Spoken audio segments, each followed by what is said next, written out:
O telefone tocou com um número que eu não via havia 2 anos. A voz da minha mãe soava estranha. Uma alegria forçada, mascarando alguma outra coisa. Laura, precisamos conversar. Reunião de família amanhã. Olhei para o meu post de ontem no Instagram. Meu Porsche novo brilhando na garagem da casa que Rafael e eu tínhamos trabalhado tanto para comprar. Claro, eles ignoraram nosso casamento. Devolveram minhas cartas, bloquearam minhas ligações, mas um carro de 6 dígitos chamou a atenção. Sorri, sabendo exatamente a surpresa que levaria amanhã. Eles não tinham ideia do que estava por vir. Crescendo em Higienópolis, um bairro nobre de São Paulo, onde a riqueza antiga sussurrava através de muros bem cuidados, aprendi cedo que meus pais valorizavam o status acima de tudo. Meu pai, Eduardo, um banqueiro de investimentos de terceira geração, e minha mãe, Helena, uma ex-socialite cujo sobrenome aparecia em alas de bibliotecas e corredores de hospitais, criaram uma casa que era fotografada para revistas, mas que nunca pareceu um refúgio. Laura, sente-se direita. Os Whitmores vêm jantar. Minha mãe diria, puxando meu vestido. Eu tinha 6 anos quando percebi que meus pais sorriam de maneira diferente quando outras pessoas estavam observando. Nossa casa de 5 quartos abrigava móveis caros, nos quais ninguém podia sentar, e obras de arte que ninguém realmente olhava. As conversas no jantar giravam em torno dos clientes do meu pai ou das diretorias de caridade da minha mãe. Minhas conquistas só importavam quando refletiam bem o nome da família. O segundo lugar é apenas o primeiro perdedor. Meu pai dizia sempre que eu trazia para casa algo menos que um boletim perfeito. Quando ganhei o concurso estadual de piano aos 12 anos, eles deram uma festa, não para celebrar meu talento, mas para fazer networking com os pais de outros competidores. Ganhei um carro no meu aniversário de 16 anos, um BMW novinho que meus amigos invejaram. Um Melo dirige qualidade, meu pai disse, entregando-me as chaves na frente de todos na minha festa de aniversário. Mais tarde, naquela noite, ele acrescentou, não nos envergonhe com este privilégio. As candidaturas à faculdade eram uma campanha militar em nossa casa. Meu pai criava planilhas de conexões de ex-alunos nas melhores universidades. Minha mãe contratava consultores para aperfeiçoar minhas redações. Eles nunca perguntaram o que eu queria. Economia na USP, Direito na FGV ou Administração na PUC. Essas são as suas opções. Meu pai anunciou durante o brunch de domingo no meu 2º ano do ensino médio. Escolhi Economia na USP como o caminho de menor resistência. Mas durante a semana de orientação, vaguei pelo prédio de Belas Artes e senti algo despertar. O cheiro de tinta, a luz entrando pelas janelas altas, a energia criativa pulsando pelos ateliês. Matriculei-me numa aula introdutória de arte como matéria eletiva. No 2º ano, eu estava enfiando mais aulas de arte na minha agenda, mantendo minha fachada de economia, enquanto me apaixonava profundamente pela criação. O professor Carvalho viu algo no meu trabalho, encorajando-me a mudar de curso. Você tem talento, Laura. Talento de verdade. No dia em que mudei minha especialização de economia para Belas Artes, minhas mãos tremeram ao ligar para casa. Você o quê? A voz do meu pai virou gelo. Ainda é a USP, eu disse fracamente. Não vamos pagar R$250 mil de mensalidade para você virar uma artista faminta. Minha mãe interrompeu da extensão. Isso é apenas rebeldia. A ameaça era clara. Volte para a economia ou perca o apoio financeiro. Negociamos um compromisso. Eu faria dupla especialização, tendo aulas extras e cursos de verão para me formar a tempo com os 2 diplomas. Foram anos exaustivos, mas nos ateliês de arte encontrei minha voz e meu povo. Meu conhecimento de economia acabou informando minha arte de maneiras inesperadas, criando peças conceituais sobre valor e comércio que começaram a atrair a atenção em exposições estudantis. A vida tomou um rumo inesperado no meu último ano, quando meu carro quebrou na Marginal Pinheiros. O motorista do guincho recomendou uma pequena oficina mecânica de propriedade de um mecânico chamado Rafael Lemos. Rafael não era nada parecido com os meninos polidos da USP que meus pais aprovavam.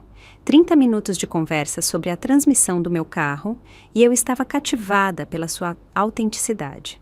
sem conexões familiares ou fundos fiduciários, apenas um jovem de 28 anos que construiu seu negócio do zero. Consertado, ele disse, limpando graxa das mãos após 2 horas de trabalho. E cobrei apenas 1 hora porque gostei da companhia. O sorriso dele fez algo vibrar no meu peito. Encontrei desculpas para voltar à oficina. Trocas de óleo, rodízios de pneus, um barulho suspeito que acabou sendo nada. Após a 4ª visita, Rafael me entregou as chaves e um bilhete escrito à mão me convidando para jantar. Nosso primeiro encontro durou 6 horas. Rafael me contou sobre crescer na Zona Leste, perder o pai aos 14 anos, pagar a faculdade técnica com o próprio esforço. Compartilhei histórias sobre minha infância, a pressão constante, minha vida secreta de arte. Ele ouviu sem julgamento, fazendo perguntas que me fizeram sentir vista. Você não é nada do que eu esperava, ele disse ao me acompanhar até a porta. O que você esperava? Uma garota rica de Higienópolis, se divertindo com um mecânico antes de se casar com algum banqueiro de investimentos? Eu o beijei para fazê-lo calar a boca. 18 meses depois, ele me pediu em casamento em sua oficina, ajoelhado no chão de cimento onde nos conhecemos. Sei que não sou o que seus pais planejaram para você, ele disse, segurando um modesto anel de diamante, mas prometo construir algo incrível com você. Eu disse sim imediatamente, certa de que meus pais acabariam por aceitá-lo quando vissem o quanto ele me fazia feliz. Eu estava errada. Anunciamos nosso noivado no jantar de domingo na casa dos meus pais. Minha mãe deixou cair o garfo. O rosto do meu pai ficou em um tom alarmante de vermelho. Você não pode estar falando sério, minha mãe disse, limpando os lábios com um guardanapo. Você o conhece há apenas o quê? 1 ano? Quase 2, corrigi. E eu o amo. Meu pai pigarreou. Laura, nós toleramos sua fase artística, mas isso está indo longe demais. A conversa piorou rapidamente. Na sobremesa, eles passaram da desaprovação para o ultimato. Nós investigamos Rafael, meu pai disse friamente. Ele teve 2 empréstimos comerciais fracassados. A oficina mal se sustenta. Ele claramente está atrás da sua herança. Como vocês se atrevem? Eu sussurrei, tremendo. Vocês o investigaram? Nós protegemos o que é nosso, minha mãe respondeu. Você precisa fazer uma escolha agora, este caçador de fortunas ou sua família. Rafael não está atrás do seu dinheiro. Ele nem sabia sobre isso até recentemente. Então você é ainda mais ingênua do que pensávamos, meu pai disse. Você tem um fundo fiduciário que amadurece quando você completa 30 anos. Você mencionou esse detalhe para seu namorado mecânico? Levantei-me, a mão de Rafael firme na minha. Eu o escolho. Fiquem com o dinheiro de vocês. Saímos ao som de ameaças sobre sermos deserdados. Eu não olhei para trás. As semanas seguintes trouxeram hostilidade crescente. Meus pais devolveram nosso convite de casamento em pedaços desfiados. Eles bloquearam meu número de telefone. As amigas da minha mãe, de repente, não tinham mais lugar em seus conselhos de caridade para mim. Tentei manter o foco no planejamento do casamento, mas cada rejeição da minha família arrancava um pedaço do meu coração. Os pais de Rafael me abraçaram, abrindo completamente sua casa modesta e tratando-me como uma filha. A mãe dele ajudou a endereçar os convites na mesa da cozinha deles. O pai dele se ofereceu para me levar ao altar, já que o meu não iria. No dia anterior ao nosso casamento, chegou uma carta registrada do advogado da minha família. Dentro havia um documento legal que me proibia de usar o sobrenome Melo em quaisquer empreendimentos comerciais ou de alegar qualquer conexão com a posição social ou financeira da família. A mensagem era inconfundível. Eu estava sendo apagada. Nosso dia de casamento chegou, ensolarado e claro. Eu estava no quarto da noiva, olhando para as cadeiras vazias do meu lado do corredor. A mãe de Rafael me encontrou lá, lágrimas escorrendo pelo meu rosto. Famílias são construídas, não apenas nascidas. Ela disse, ajustando meu véu. Você está construindo a sua, a partir de hoje. Caminhei pelo corredor em direção ao sorriso de Rafael, forçando o meu, apesar da dor dentro de mim. Quando o ministro perguntou, quem entrega esta mulher para ser casada? O pai e a mãe de Rafael se levantaram. Nós a entregamos, disseram juntos. E algo no meu coração quebrou e começou a cicatrizar ao mesmo tempo. Nosso primeiro apartamento juntos era em cima de uma lavanderia na Vila Madalena, muito diferente da mansão dos meus pais em Higienópolis. 83 metros quadrados com linóleo descascando e uma porta do banheiro que nunca fechava direito. O aluguel consumia quase metade da nossa renda combinada, mas era nosso. Bem-vinda ao lar, senhora Lemos, Rafael disse, carregando-me pela soleira e quase batendo minha cabeça no batente da porta. Rimos, caindo no nosso sofá de segunda mão, jovens, apaixonados e determinados a provar que todos estavam errados. A realidade se instalou rapidamente. Rafael trabalhava 12 horas por dia em sua oficina, aceitando todos os trabalhos que surgiam. Eu dava aulas de arte em um centro comunitário enquanto me candidatava aqui a galerias que consistentemente rejeitavam meu portfólio. Comíamos macarrão instantâneo mais vezes do que não, calculando cuidadosamente quais contas poderiam esperar mais uma semana. Nós vamos conseguir, Rafael dizia, beijando-me antes do amanhecer, quando saía para o trabalho. Eu sorria e balançava a cabeça, e depois chorava no chuveiro, onde ele não podia me ouvir, imaginando se meus pais tinham razão sobre a nossa dificuldade. O primeiro avanço real veio 6 meses após nosso casamento. Eu tinha pendurado algumas das minhas pinturas em um pequeno café do bairro, precificando-as baixo apenas para ganhar exposição. Um dono de restaurante local chamado Marcos parou, estudando minha maior peça por quase 1 hora enquanto bebia 3 xícaras de café. Estou expandindo meu restaurante, ele disse, aproximando-se de mim, enquanto eu limpava nervosamente as mesas. Quero esta para a entrada, mas preciso dela maior. Ele encomendou uma versão de 2,40 metros por R$15.000, mais dinheiro do que eu já havia ganhado com minha arte. Naquela noite, Rafael e eu celebramos com comida chinesa de entrega e champanhe barato. O primeiro de muitos, Rafael brindou, os olhos brilhando de orgulho. Quase na mesma época, Rafael começou a se especializar em restauração de motores para carros antigos. Um médico rico trouxe um Mustang de 1965, impressionado com o trabalho meticuloso e o preço justo de Rafael. A notícia se espalhou entre os círculos de colecionadores, trazendo clientes dispostos a pagar taxas premium pela expertise de Rafael. No nosso primeiro aniversário de casamento, mudamos para um apartamento um pouco maior e, ocasionalmente, podíamos comer em restaurantes sem verificar nosso saldo bancário primeiro.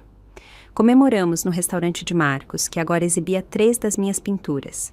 Marcos me apresentou a Diana, uma curadora de uma galeria pequena, mas respeitada, em Pinheiros. Você precisa ver a série mais nova dela. Ele lhe disse. Ela está usando peças de carro como elementos de mídia mista agora. 2 meses depois, tive minha primeira exposição em galeria.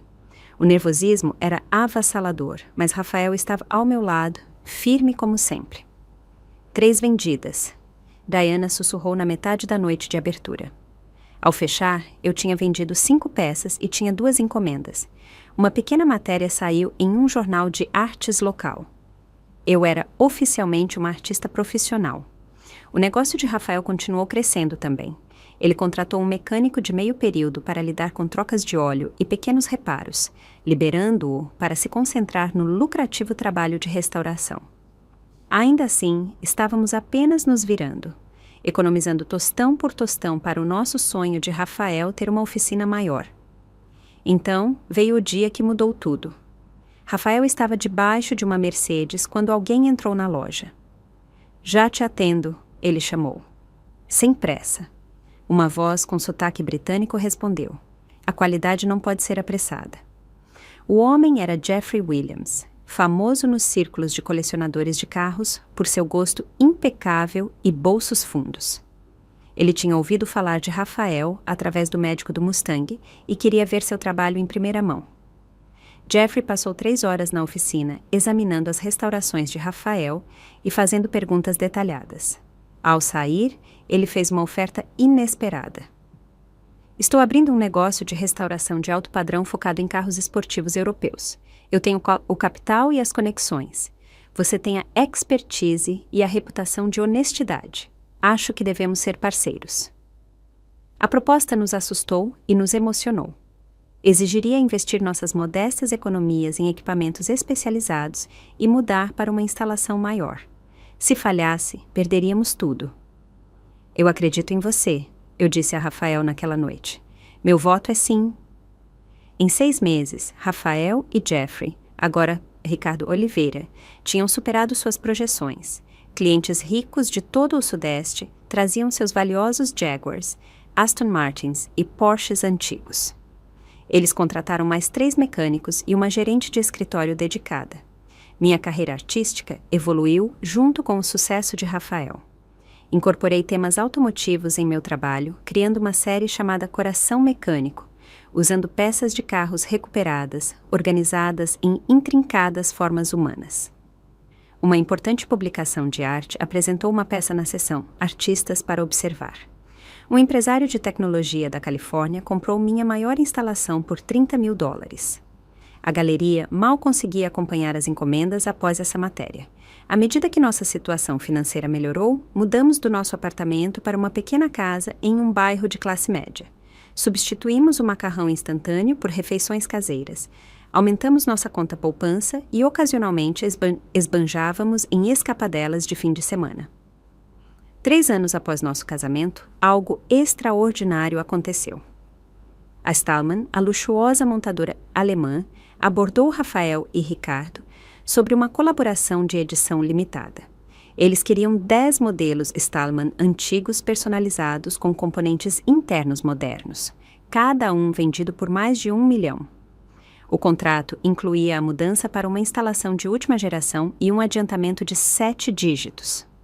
Rafael me ligou da reunião, a voz trêmula. Cass, é isso. Tudo pelo que trabalhamos. Com o adiantamento da Stallman e minhas crescentes vendas de arte, compramos uma linda casa em um bairro exclusivo fora de São Paulo. 4 quartos, um ateliê dedicado para mim e uma garagem para 3 carros para Rafael mexer em seu raro tempo livre. No nosso 5º aniversário de casamento, Rafael me entregou uma pequena caixa. Dentro estavam as chaves de um Porsche novinho, idêntico ao que ele havia comprado na semana anterior. Combinando dele e dela, ele disse sorrindo. Nós conquistamos isso. Tirei uma foto do meu elegante Porsche prata em nossa garagem de paralelepípedos e postei no Instagram com a legenda. 5 anos atrás, as pessoas disseram que nunca conseguiríamos. O sucesso que construímos é mais doce do que qualquer herança poderia ser. Eu não esperava que minha mãe visse. Eu havia bloqueado meus pais em todas as plataformas anos atrás. Mas na manhã seguinte, meu telefone exibiu um número que eu não via desde antes do meu casamento. Laura, é a mamãe. Precisamos conversar. Reunião de família amanhã. Depois de desligar a ligação da minha mãe, fiquei paralisada na nossa cozinha, olhando para o meu telefone como se pudesse explodir. Rafael me encontrou lá, ainda agarrada ao dispositivo, 20 minutos depois. Amor, o que há de errado? Ele perguntou, largando a pasta. Minha mãe ligou. Depois de 2 anos de silêncio total, mostrei-lhe o registro de chamadas. A expressão de Rafael endureceu. O que ela queria? Reunião de família amanhã. Foi tudo o que ela disse. Coincidência interessante. Logo depois que você postou sobre o Porsche, Rafael abriu a geladeira pegando uma cerveja. Você vai ligar de volta? Lutei para identificar as emoções que fervilhavam dentro de mim. Raiva, certamente, mas também curiosidade e um teimoso lampejo de esperança que eu não conseguia extinguir, apesar de tudo. Como ela sequer viu meu post? Eu os bloqueei anos atrás. A resposta veio 1 hora depois por meio de uma mensagem de texto da minha amiga da faculdade. Paula. Meu Deus, sua mãe te ligou depois de ver a foto do seu carro? Ela me encurralou em um evento de caridade na semana passada perguntando tudo sobre você e Rafael. Eu mostrei seu Insta porque pensei que talvez vocês estivessem se acertando. Sinto muito. Liguei para Paula imediatamente. Eu me sinto péssima, ela disse. Eu não tinha ideia de que vocês não estavam se falando. Ela agiu tão preocupada com você. Não é sua culpa. Eu a tranquilizei. Mas ela disse mais alguma coisa? Por que ela estava de repente perguntando sobre mim? Não muito. Ela mencionou que a firma de investimentos do seu pai estava nas notícias financeiras ultimamente, mas eu não sigo essas coisas. Depois de desligar, pesquisei online por notícias sobre a empresa do meu pai. Várias publicações de negócios haviam divulgado matérias sobre reclamações de clientes e uma investigação regulatória em andamento. O artigo mais recente mencionava retiradas significativas de clientes e perguntas sobre as práticas de gestão de fundos. Procurei Vanessa, ex-assistente da minha mãe, que havia se demitido há 3 anos e ocasionalmente mantinha contato. Não me surpreende que estejam ligando agora, Vanessa disse quando expliquei. Seus pais foram retirados de 3 conselhos de caridade no último mês. Os sussurros sobre impropriedade financeira estão ficando mais altos e, de repente, seus convites sociais secaram. O quadro ficou mais claro. Meus pais estavam em apuros e aparentemente pensavam que eu poderia ser útil agora que Rafael e eu havíamos alcançado o sucesso. O que você vai fazer? Rafael perguntou naquela noite. Parte de mim quer ignorá-los como eles me ignoraram, admiti, mas outra parte quer um ponto final. Eu entendo, Rafael completou minha frase. Só tome cuidado. Eles te machucaram uma vez e eu não vou deixar que façam isso de novo. Talvez eu devesse saber exatamente no que estamos entrando, eu disse. Seria loucura contratar alguém para investigar a situação deles antes da reunião? Rafael considerou isso. Na verdade, a irmã do Ricardo, Jeffrey, é investigadora particular. Ela é discreta e minuciosa. Aline Oliveira, Alison, trabalhou rapidamente. Até aquela noite, ela havia compilado descobertas preliminares que confirmaram nossas suspeitas. A firma de investimentos dos meus pais havia perdido vários clientes importantes após reclamações sobre má gestão. 3 ex-clientes haviam protocolado queixas formais junto à CVM. Meus pais estavam abordando conexões ricas em busca de injeções de capital de emergência. Com base no interesse repentino deles em você após verem sinais de riqueza, eu diria que estão procurando apoio financeiro, Aline concluiu. Eles têm dito às pessoas que a filha deles ajudará a resolver seus problemas de liquidez. Senti-me enjoada. Eles estão usando meu nome sem nem falar comigo.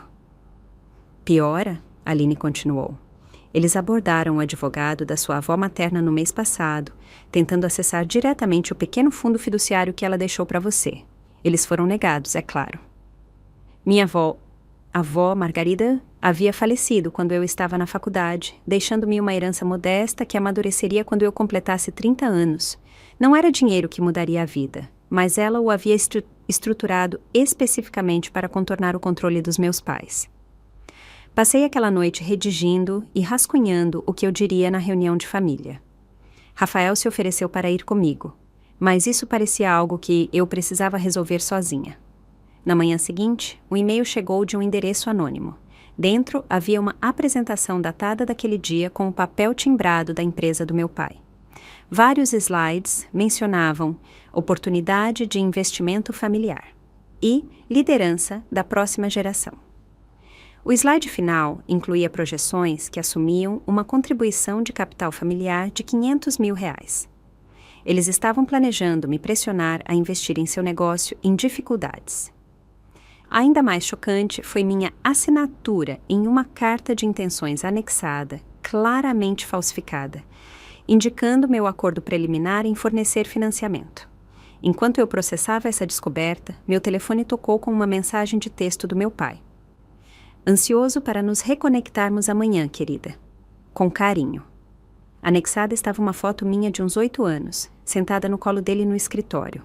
Olhei para aquela mensagem manipuladora, lembrando-me de como eu ansiava pela aprovação dele naquela época. A turbulência emocional quase me dominou. Eles estão tentando te amaciar, Rafael disse quando eu lhe mostrei. Tática de manipulação clássica. Eu balancei a cabeça, enxugando lágrimas de raiva. Bem, eu também tenho uma surpresa para eles. Você pode me ajudar a preparar alguns documentos? Trabalhamos a noite toda, imprimindo evidências da falsificação, a consulta ao fundo fiduciário e outras descobertas da investigação de Aline. Organizei tudo em uma pasta profissional, do tipo que meu pai sempre usava para reuniões importantes com clientes. Tem certeza de que não quer que eu vá? Rafael perguntou enquanto eu me preparava para sair na manhã seguinte. Tenho certeza, respondi, beijando-o de despedida. Isso é algo que preciso fazer sozinha. Dirigir até minha casa de infância parecia surreal. A colonial espaçosa, com seu paisagismo perfeito, estava exatamente como eu me lembrava. Embora os carros de luxo que forravam a garagem circular fossem modelos mais novos. Reconheci o Mercedes Prata pertencente aos Whitneys, velhos amigos da família, e vários outros veículos pertencentes ao círculo social dos meus pais. Meu estômago se apertou. Esta não era apenas uma reunião de família. Era uma emboscada com plateia. Estacionei meu Porsche em destaque na frente da entrada principal, guardei minha pasta de evidências na minha bolsa de grife e respirei fundo. Hora do jogo. A porta da frente se abriu antes que eu pudesse tocar a campainha.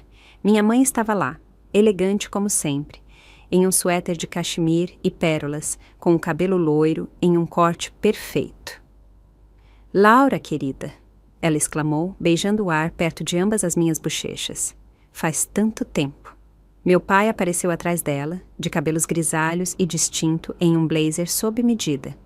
Aí está minha garota, ele disse com jovialidade forçada, puxando-me para um abraço rígido que parecia abraçar um manequim. Sorri tensa, permitindo que me conduzissem ao hall de entrada, onde 7 ou 8 pessoas estavam segurando coquetéis apesar de ser mal meio-dia. Você se lembra dos Whitneys? Minha mãe disse, guiando-me em direção a um casal mais velho e aos Caldwells. E claro, Gregory Peterson, do Conselho do Teatro Municipal de São Paulo. Assenti educadamente, aceitando uma taça de champanhe. Eu não tinha intenção de beber. Cada rosto parecia vagamente familiar das festas de jantar da infância e dos galas de caridade. Então, avistei alguém inesperado, um homem de meia-idade, com óculos, parado um pouco à parte dos outros, observando em vez de participar. Marcelo Souza, investigador da CVM, que havia comparecido a uma das minhas aberturas de galeria 3 meses antes. Ele havia comprado uma pequena peça, mencionando que a filha era estudante de arte. Nossos olhos se encontraram brevemente. Ele deu um aceno quase imperceptível antes que a mão do meu pai no meu cotovelo me conduzisse em direção à sala de jantar. Preparamos seus pratos favoritos de brunch, minha mãe disse. Lembra como você amava minhas panquecas de mirtilo? Lembro-me de ser alérgica a mirtilos e de você esquecer todos os anos, respondi agradavelmente. O sorriso da minha mãe vacilou, mas se manteve. Bem, há muito mais para escolher. A mesa de jantar estava posta com a porcelana fina, reservada para convidados importantes. Cartões de nome me colocaram entre meu pai e Gregory Peterson, diretamente em frente a um casal que eu não reconheci e que foram apresentados como potenciais investidores. Durante o brunch, meus pais encenaram uma elaborada história revisionista do nosso relacionamento. De acordo com a narrativa deles, sempre apoiaram minhas atividades artísticas e estavam muito orgulhosos do meu sucesso. Sempre soubemos que Laura faria o próprio caminho, meu pai disse à mesa. Essa veia independente vem do meu lado da família. Cortá-la financeiramente foi a coisa mais difícil que já fizemos, minha mãe acrescentou, enxugando lágrimas inexistentes. Mas claramente nossa abordagem de amor duro funcionou maravilhas. Comi em silêncio, deixando-os tecer sua ficção enquanto observava as reações ao redor da mesa. A maioria dos convidados acenou em aprovação, embora eu tenha notado Marcelo Souza observando com ceticismo profissional. Após a sobremesa, meu pai se levantou e convidou todos para a biblioteca para uma emocionante apresentação de negócios da família. Enquanto saíamos da sala de jantar, ele apertou meu ombro. Muito orgulhoso de você, querida. Espere até ver a oportunidade que preparamos. A biblioteca, o domínio do meu pai, havia sido arranjada como uma sala de reuniões. Um projetor exibia o logotipo da empresa em uma tela retrátil. Pastas de couro estavam em cada lugar com as iniciais da firma de investimentos dos meus pais monogramadas. Antes de começarmos, meu pai anunciou, assim que todos estavam sentados. Quero dar as boas-vindas à minha filha, Laura, de volta ao seio familiar. O notável sucesso dela no mundo da arte e o empreendimento automotivo do marido demonstram que a visão de negócios Melo vive na próxima geração. Minha mãe continuou perfeitamente. A família sempre foi a pedra angular da nossa filosofia de negócios. Hoje, estamos empolgados em apresentar uma oportunidade única para fortalecer tanto nossos laços familiares quanto nosso legado empresarial. Meu pai clicou no primeiro slide da sua apresentação. Melo, Investimentos e Participações, a próxima geração. O que se seguiu foi uma apresentação magistralmente enganosa sobre planejamento de legado e continuidade de negócios familiares que contornou os problemas financeiros reais da firma. Cada slide reforçava a mensagem de que eu deveria me sentir obrigada a investir no negócio da família. Assisti com descrença atônita enquanto meu pai exibia o slide contendo minha assinatura falsificada em uma carta de intenções, apresentando-a à sala, como se já tivéssemos chegado a um acordo. Como podem ver, Laura já indicou seu apoio preliminar para uma contribuição de capital familiar de R$500 mil. Ele disse suavemente. Essa era minha deixa. Levantei-me, interrompendo o discurso ensaiado dele. Na verdade, eu gostaria de abordar esse documento especificamente, eu disse, minha voz mais firme do que eu sentia. Tirei minha pasta de evidências da bolsa. Talvez pudéssemos discutir os detalhes em particular, querida, depois da apresentação. Meu pai sugeriu com um aviso nos olhos. Acho que seus convidados deveriam ouvir isso, respondi, abrindo a pasta. Especialmente porque vocês usaram meu nome para solicitar os investimentos deles. A sala ficou desconfortavelmente silenciosa. Primeiro, gostaria de esclarecer que esta assinatura é falsificada, eu disse, exibindo o documento ao lado da minha assinatura real na minha carteira de identidade. Eu nunca concordei em investir na empresa de vocês. Na verdade, hoje é a primeira vez que falamos em mais de 2 anos. Minha mãe riu nervosamente. Laura sempre teve um talento especial para o drama. É por isso que vocês me enviaram isto no dia do meu casamento?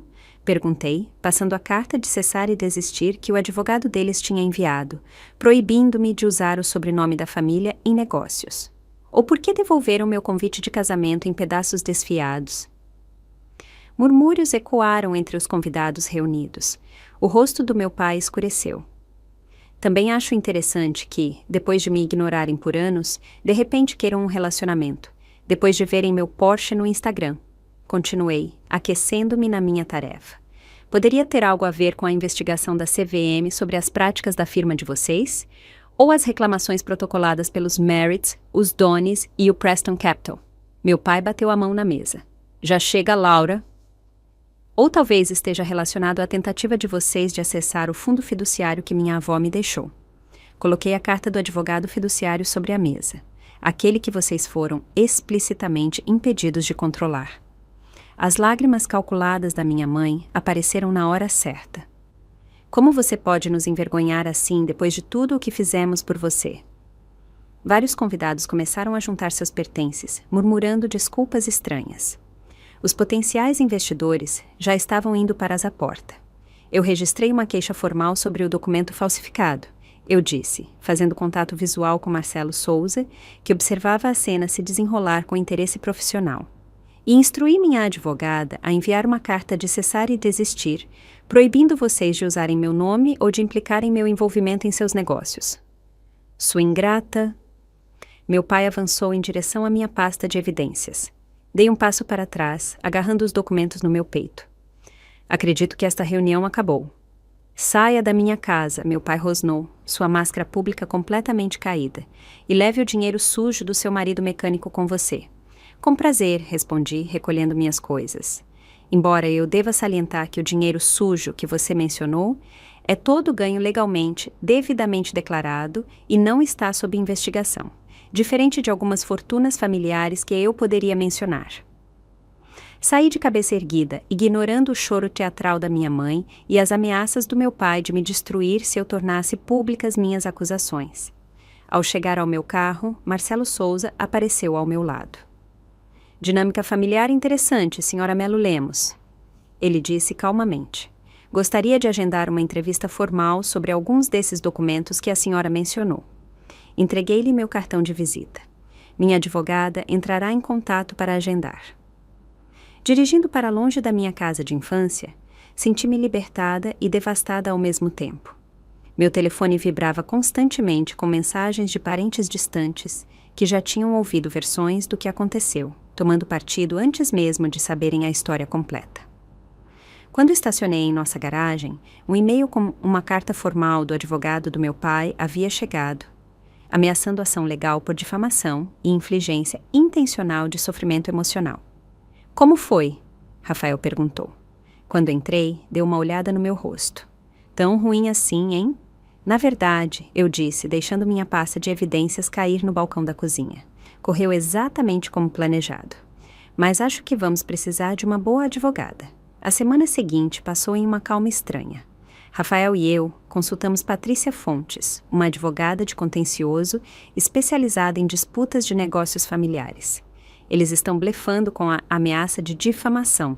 Patrícia nos garantiu depois de revisar a carta do meu pai. A verdade é uma defesa absoluta e você tem evidências que sustentam suas alegações. Ainda assim, ela nos avisou para nos prepararmos para uma batalha cara e prolongada se meus pais decidissem buscar ação legal. Pessoas como seus pais frequentemente usam o sistema legal como uma arma, não buscando justiça, mas tentando exaurir financeiramente os oponentes até a submissão. Tentei deixar o confronto para trás, focando nas encomendas para as próximas exposições da galeria. Rafael se dedicou ao projeto Stallman, que estava entrando em uma fase crítica. Então o processo chegou. Meus pais estavam me processando em R$ 1.200.000, alegando que eu lhes devia por despesas educacionais e de vida ao longo da minha infância e anos de faculdade. A queixa também alegava que eu havia roubado contatos de negócios da família para construir minha carreira artística e o negócio automotivo de Rafael. Isso é insano, Rafael disse, lendo a queixa. Eles estão te processando pelo custo de te criar. Piora, respondi, virando para a página 3. Eles estão buscando uma liminar de emergência, nos impedindo de vender ativos ou movimentar dinheiro enquanto o caso estiver pendente. Patrícia protocolou nossa resposta imediatamente, solicitando a rejeição do que ela chamou de processo frívolo e retaliatório, mas o dano já estava se espalhando para além do tribunal.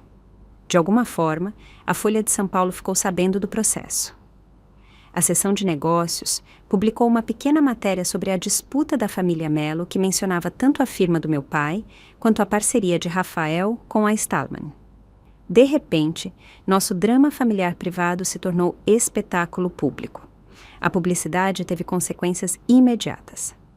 Executivos da Stallman colocaram a colaboração em espera temporária, aguardando a resolução da situação legal. Minha próxima exposição solo na galeria foi adiada. A proprietária citou preocupações sobre a controvérsia afetar a frequência. As consultas de vendas, tanto para minha arte quanto para o negócio de restauração de Rafael, diminuíram drasticamente. Nossos telefones pararam de tocar. Seguidores nas redes sociais começaram a sumir, desconfortáveis com o drama público. Eles estão tentando destruir o que construímos, eu disse a Rafael uma noite, sem dormir às 3 da manhã. Nós não vamos deixá-los, ele prometeu, mas ouvi a preocupação em sua voz. Ricardo, o sócio de Rafael, convocou uma reunião para discutir a situação. Sempre diplomático, ele expressou preocupação com o impacto reputacional em seu empreendimento conjunto. O contrato da Stallman representa 40% da nossa receita anual projetada. Ele lembrou a Rafael. Precisamos resolver isso rapidamente. A pressão financeira aumentou à medida que as taxas legais se acumulavam e a renda diminuía. Comecei a ter ataques de ansiedade, perdendo o sono, mal comendo. Rafael tentou se manter positivo, mas a tensão aparecia nas novas linhas ao redor de seus olhos. Certa noite, Rafael chegou em casa mais tarde do que o normal, sua expressão ilegível. O que há de errado? Perguntei imediatamente, sentindo que algo havia acontecido. Seus pais vieram à oficina hoje, ele disse baixinho. Meu sangue gelou. O que eles queriam? Rafael tirou o telefone, apertou alguns botões e o colocou no balcão da cozinha entre nós. A voz do meu pai preencheu a sala. Sejamos francos, Rafael. Esta situação saiu do controle, mas há uma solução simples que beneficia a todos. Estou ouvindo. A voz gravada de Rafael respondeu. Divorcie-se de Laura. É tudo o que pedimos. Vamos retirar o processo, pagar R$ 500.000 pelo seu problema e todos seguem em frente. Vocês querem que eu me divorcie da filha de vocês por dinheiro? Rafael soou incrédulo. A voz da minha mãe. Agora sejamos realistas. Nós dois sabemos por que você se casou com ela. Você viu uma oportunidade com a filha de uma família rica. Não funcionou como planejado, mas agora estamos lhe oferecendo uma saída limpa com compensação significativa. Então, vocês estão admitindo que o processo é apenas alavancagem para acabar com o nosso casamento? Rafael perguntou. Estamos oferecendo uma solução de negócios, meu pai respondeu suavemente. Pense nisso, sua empresa está sofrendo. O acordo com a Stallman está em risco. Por que sacrificar seu futuro por um casamento que foi claramente um movimento estratégico? Esta conversa acabou. A voz de Rafael disse firmemente. A gravação terminou. Sentei-me paralisada, lágrimas escorrendo pelo meu rosto. Você os gravou. Ricardo insistiu que gravássemos todas as conversas de negócios após o processo ser protocolado. Ainda bem que ele o fez. Apesar da evidência da manipulação dos meus pais, a gravação me devastou. A certeza absoluta deles de que Rafael havia se casado comigo por dinheiro, a disposição de pagá-lo para me deixar, a crueldade casual de tudo isso. Quebrou algo em mim. Talvez devêssemos apenas fazer um acordo, eu sussurrei naquela noite, encolhida em posição fetal na nossa cama. Pagar o que eles quiserem para fazer isso parar. É exatamente isso que eles esperam, Rafael disse, acariciando meu cabelo. Eles querem nos quebrar, eu não vou deixar isso acontecer. Mas até a determinação de Rafael vacilou à medida que a pressão aumentava. O processo consumiu nossas vidas, nosso relacionamento, nossos futuros. Começamos a brigar por nada, pedindo desculpas imediatamente, mas incapazes de escapar da tensão constante. 2 meses após o início da batalha legal, descobri que estava grávida.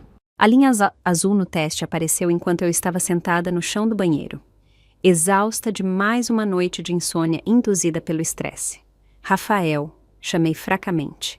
Ele me encontrou lá, com o teste na mão, chorando, não de alegria, mas de medo. Um bebê, ele sussurrou, afundando-se ao meu lado. Tínhamos falado sobre ter filhos, planejado começar a tentar em mais um ano, após o projeto Stallman ser concluído e minha reputação na galeria estar mais estabelecida. Agora, com nosso futuro financeiro ameaçado e nosso casamento sob cerco, o momento não poderia ser pior. No entanto, à medida que o choque inicial desapareceu, um instinto protetor feroz despertou em nós dois. Esta criança, criada a partir do nosso amor, apesar de tudo tentando destruí-lo, tornou-se uma razão para lutar mais. Concordamos em não contar a ninguém sobre a gravidez até passarmos do primeiro trimestre, especialmente dado o estresse em que eu estava. Mas manter o segredo se tornou impossível quando comecei a ter complicações. Cólicas intensas me levaram à emergência na minha 8ª semana. As palavras da médica ainda me assombram. Sua gravidez está ameaçada pelos seus níveis extremos de estresse. Você precisa de repouso absoluto e um ambiente calmo ou corre o risco de aborto espontâneo. Rafael estava apavorado. Vamos acabar com isso agora, ele declarou no quarto do hospital. Eu não me importo com o custo. Nada vale o risco de você ou do bebê. Assenti fracamente da cama do hospital, finalmente aceitando que meus pais haviam vencido. Faríamos um acordo no processo, pagaríamos o que eles exigissem e tentaríamos salvar o que restava de nossas vidas e negócios. Naquela noite, enquanto Rafael dormia na cadeira desconfortável ao lado da minha cama de hospital, meu telefone tocou com um número desconhecido. Esperando outro repórter buscando comentários sobre o processo, quase não atendi. Alô, é Laura Lemos? Meu nome é Vera Santos. Eu era a melhor amiga da sua avó. Precisamos conversar sobre seus pais. A ligação de Vera Santos mudou tudo. A juíza aposentada da vara de família tinha sido a confidente mais próxima da minha avó Margarida por mais de 40 anos. Tenho acompanhado sua situação por meio de conexões mútuas, ela explicou. O que seus pais estão fazendo segue um padrão que já vi antes. Combinamos de nos encontrar na casa dela assim que eu fosse liberada do hospital. A elegante townhouse no bairro dos Jardins estava cheia de fotos dela com minha avó Margarida, que havia falecido durante meu 2º ano de faculdade. Seus pais fizeram exatamente a mesma coisa com seu tio Roberto nos anos 90. Vera revelou, servindo chá em xícaras delicadas. Quando ele se recusou a investir no primeiro fundo de hedge do seu pai, eles o processaram por supostamente roubar conexões familiares para sua firma de arquitetura. Eu mal me lembrava do tio Roberto, que havia se mudado para o Nordeste quando eu era jovem. A mitologia familiar o pintava como a ovelha negra, que havia abandonado o negócio da família para desenhar prédios. Eles fizeram o mesmo com pelo menos 3 ex-sócios de negócios. Vera continuou, deslizando uma pasta sobre a mesa de centro. Cada processo seguia o mesmo padrão: alegações financeiras ultrajantes, ameaças de batalhas legais prolongadas e depois acordos contingentes à assinatura de rígidos acordos de confidencialidade. A pasta continha recortes de jornais, processos judiciais e notas da minha avó detalhando o padrão de assédio legal dos meus pais que se estendia por décadas. Sua avó percebeu as táticas deles, Vera disse gentilmente. É por isso que ela estabeleceu seu fundo fiduciário da maneira que fez, completamente fora do controle deles. Armados com as informações de Vera, Rafael e eu reconsideramos nossa rendição. Compartilhamos a nova evidência com Patrícia, que imediatamente protocolou moções adicionais em nossa defesa. Então, Rafael recebeu uma ligação inesperada de Ricardo, seu sócio.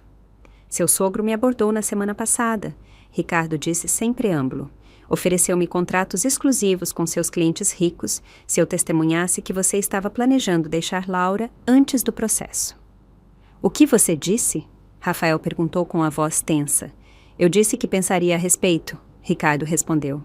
Tenho gravado nossas conversas desde então. Pensei que você poderia usar a evidência. Ricardo não foi o único que meus pais abordaram.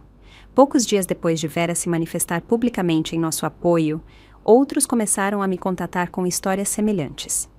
Uma ex-assistente de galeria revelou que minha mãe havia ameaçado colocá-la na lista negra no mundo da arte se ela continuasse a trabalhar comigo. Um dos primeiros clientes de Rafael, o médico do Mustang, relatou que meu pai havia ligado, sugerindo que Rafael havia cobrado dele em excesso. Mais chocante, a própria irmã da minha mãe ligou de Curitiba.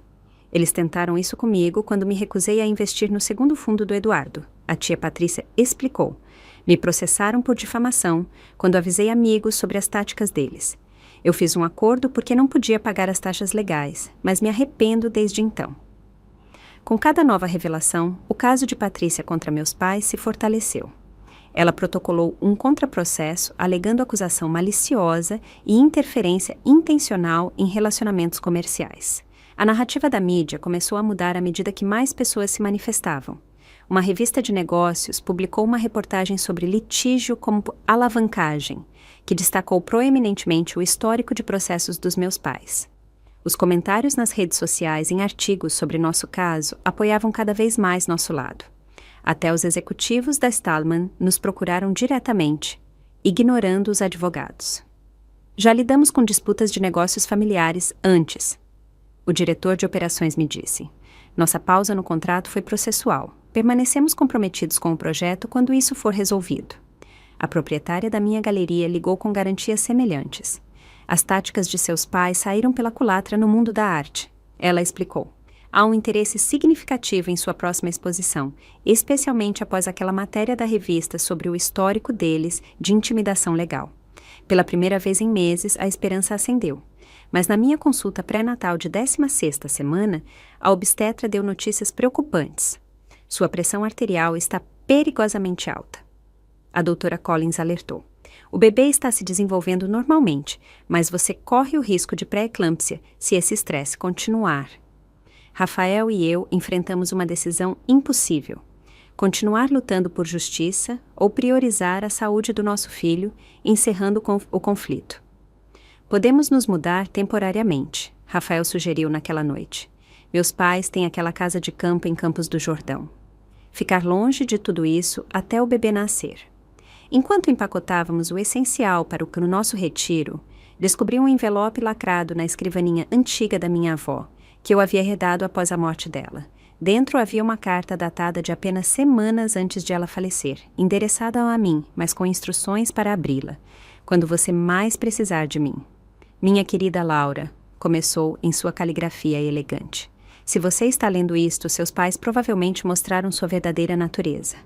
Eles fizeram o mesmo com seu tio, comigo e com qualquer um que desafiou o controle deles. Mas eu me preparei para este dia. A carta detalhava um segundo fundo fiduciário que ela havia estabelecido por meio de um advogado separado, um sobre o qual meus pais não sabiam nada. Ao contrário do pequeno fundo que tentaram acessar, este era substancial, investido de forma conservadora para crescimento de longo prazo. Seu avô e eu sempre acreditamos que o dinheiro deve possibilitar a liberdade, não o controle, ela escreveu.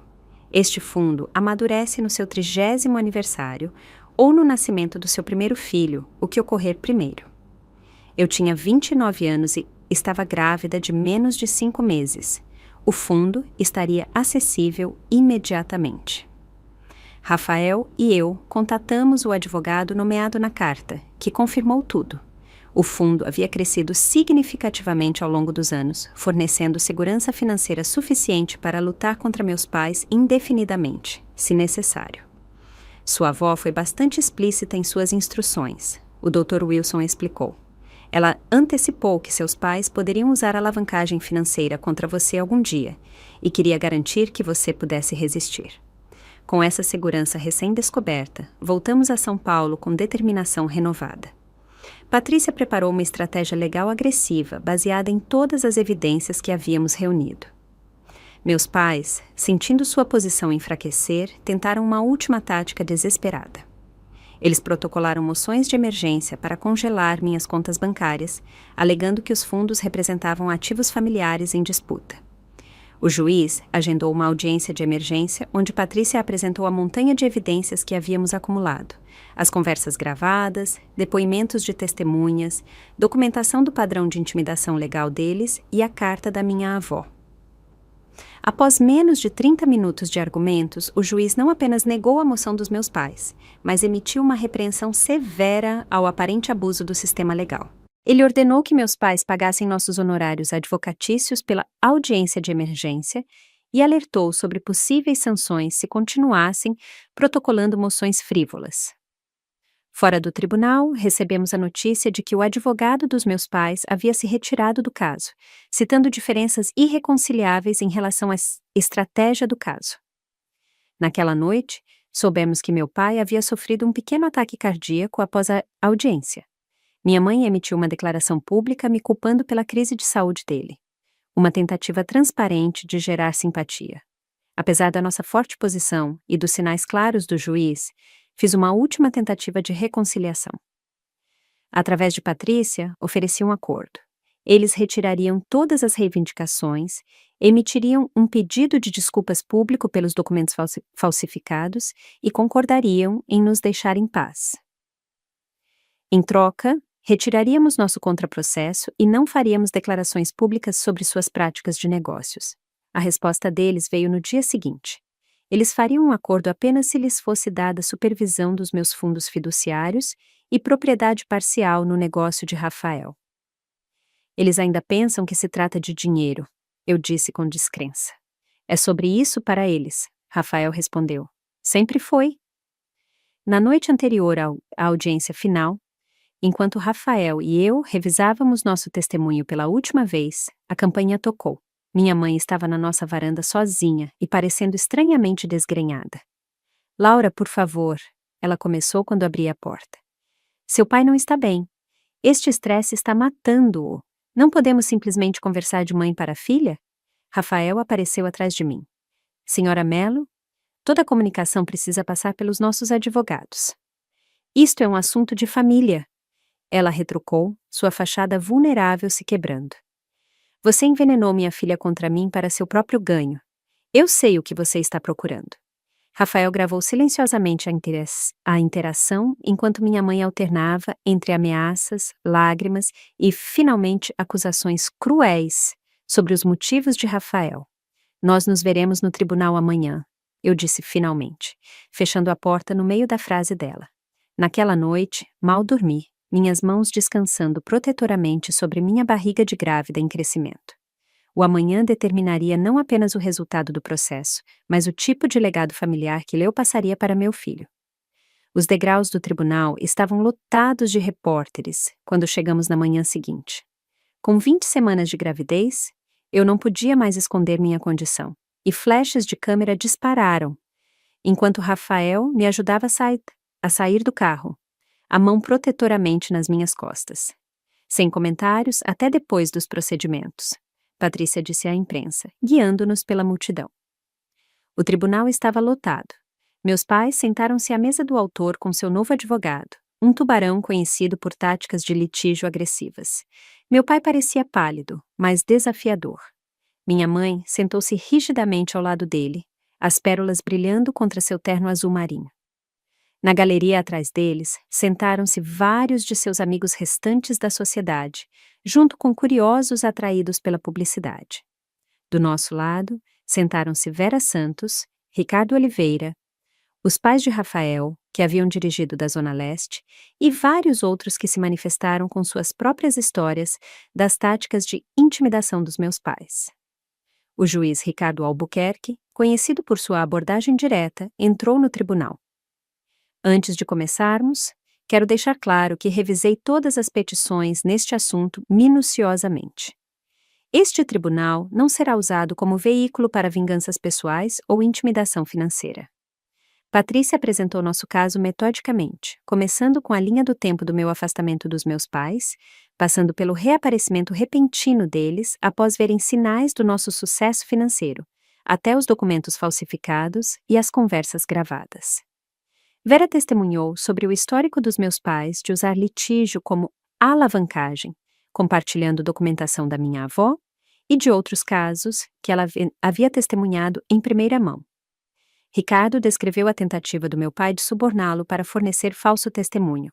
Ele me ofereceu contratos exclusivos com seus clientes mais ricos se eu dissesse que Rafael estava planejando deixar Laura antes do processo.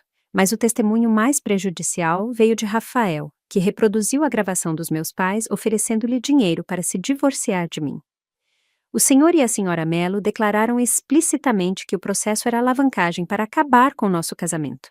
Rafael testemunhou. Eles ofereceram R$500 mil se eu deixasse a filha deles, que estava grávida do nosso filho, embora eles não soubessem disso na época. Minha mãe desabou durante o testemunho de Rafael, soluçando dramaticamente em um lenço monogramado. Meu pai sentou-se com o rosto de pedra, ocasionalmente sussurrando urgentemente para seu advogado. Quando foi a vez da minha mãe testemunhar, algo inesperado aconteceu. Sob juramento e enfrentando o questionamento metódico de Patrícia, ela se quebrou. Sim, foi ideia do Eduardo processar. Ela admitiu após ser confrontada com as evidências. Eu só queria me reconectar com Laura, mas ele insistiu que precisávamos de alavancagem. Então, o processo alegando que sua filha deve a vocês por criá-la era fraudulento? Patrícia pressionou. Eduardo disse que precisávamos proteger os ativos da família. Minha mãe respondeu fracamente, olhando para meu pai, cujo rosto havia ficado em um tom alarmante de vermelho. Já chega, Eleanor, ele retrucou, levantando-se abruptamente. Sente-se, Sr. Melo, o juiz Albuquerque ordenou. Sua esposa está testemunhando. O acesso de raiva do meu pai apenas fortaleceu nosso caso. Depois que o testemunho de Helena desmoronou, o juiz convocou uma conferência inesperada com os advogados em sua câmara. 20 minutos depois, eles retornaram. O advogado dos meus pais parecia derrotado. Excelência, os autores desejam retirar sua queixa com prejuízo, ele anunciou. O juiz Albuquerque acenou com a cabeça. Moção concedida. Além disso, o tribunal ordena que os autores paguem todos os honorários advocatícios razoáveis incorridos pelos réus nesta matéria. Ele encarou meus pais com um olhar severo. O tribunal nota evidências significativas de potencial fraude, a adulteração de testemunhas e abuso de processo neste caso. Se os réus estivessem buscando contra-reivindicações, isso poderia expor os autores à responsabilidade substancial. Há um contraprocesso pendente? Patrícia se levantou. Excelência, mas dada a resolução de hoje, meus clientes estão preparados para retirar suas contra-reivindicações, desde que os autores concordem em cessar todo o contato, a menos que sejam especificamente convidados. O juiz se voltou para mim. Senhora Melo Lemos, este é o seu desejo? A senhora estaria bem dentro de seus direitos de buscar suas contra-reivindicações, dada a evidência apresentada. Levantei-me lentamente, uma mão descansando sobre minha gravidez visível. Excelência, não tenho desejo de continuar este conflito. Meu marido e eu estamos esperando nosso primeiro filho e desejamos nos concentrar em nosso futuro, não em queixas passadas. Pedimos apenas para sermos deixados em paz. O juiz Albuquerque acenou respeitosamente. Muito bem, este assunto é arquivado com prejuízo. Os autores são ordenados a pagar os honorários advocatícios razoáveis dos réus dentro de 30 dias e a não ter contato com os réus, a menos que sejam especificamente convidados. Tribunal encerrado. Quando o martelo caiu, senti um peso se levantar que eu carregava há anos. Meus pais saíram rapidamente por uma porta lateral, evitando a imprensa. Saí pela entrada principal com Rafael, Patrícia e nossos apoiadores, fazendo uma breve declaração. Hoje não é sobre ganhar ou perder. É sobre enfrentar a manipulação e escolher a família que criamos através do amor em vez da obrigação. Meu marido e eu estamos gratos pela sabedoria do tribunal e ansiosos para receber nosso filho em um lar construído sobre honestidade e respeito mútuo. 6 meses depois, recebemos Sophie. Helena Lemos no Mundo, nomeada em homenagem à mãe de Rafael e à minha avó.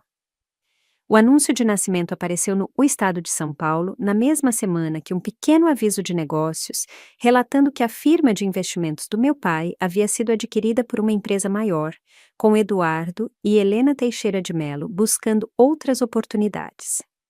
A colaboração Stallman foi lançada com aclamação da crítica. O negócio de Rafael e Ricardo se expandiu para uma segunda unidade.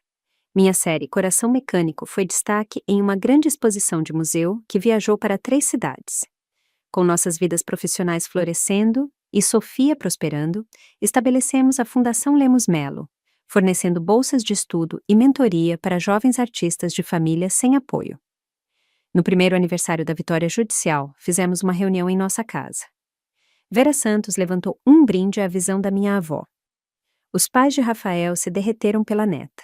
Ricardo anunciou seu noivado com Vanessa, Susan, a ex-assistente da minha mãe, que nos alertou primeiro sobre os problemas financeiros dos meus pais. Enquanto nossos convidados confraternizavam no pátio com vista para o jardim onde Sofia brincava em um cobertor, chegou uma carta por correio registrado. Era da minha mãe. Sua primeira comunicação desde o tribunal.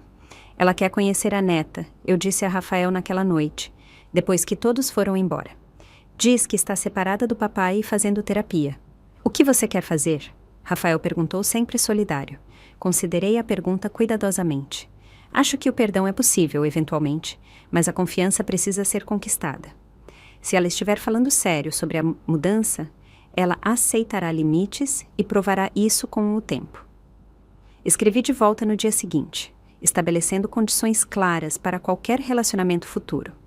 Terapia contínua, respeito pela nossa unidade familiar, nenhuma discussão sobre questões financeiras e visitas supervisionadas apenas até que a confiança fosse estabelecida. Aceite ela, estes termos ou não, eu encontrei a paz. A família que criei com Rafael se expandiu com Sofia e foi enriquecida por amigos que nos apoiaram quando importava. Esta é minha verdadeira herança. A riqueza que importa não é contada em reais nem medida por status. É encontrada na coragem de se defender, na sabedoria de escolher o amor em vez da obrigação e na força para construir algo genuíno, mesmo quando outros tentam derrubá-lo. Você já teve que escolher entre a paz e a justiça em sua própria vida? Comente abaixo com sua história. E se esta jornada ressoou com você, por favor, curta este vídeo. Inscreva-se para ouvir mais histórias de triunfo sobre a adversidade. E compartilhe com alguém que possa precisar ser lembrado de que família é definida por amor, não por sangue. Obrigada por ouvir e desejo a você a coragem de construir uma vida que seja verdadeiramente sua, quaisquer que sejam os obstáculos que você possa enfrentar.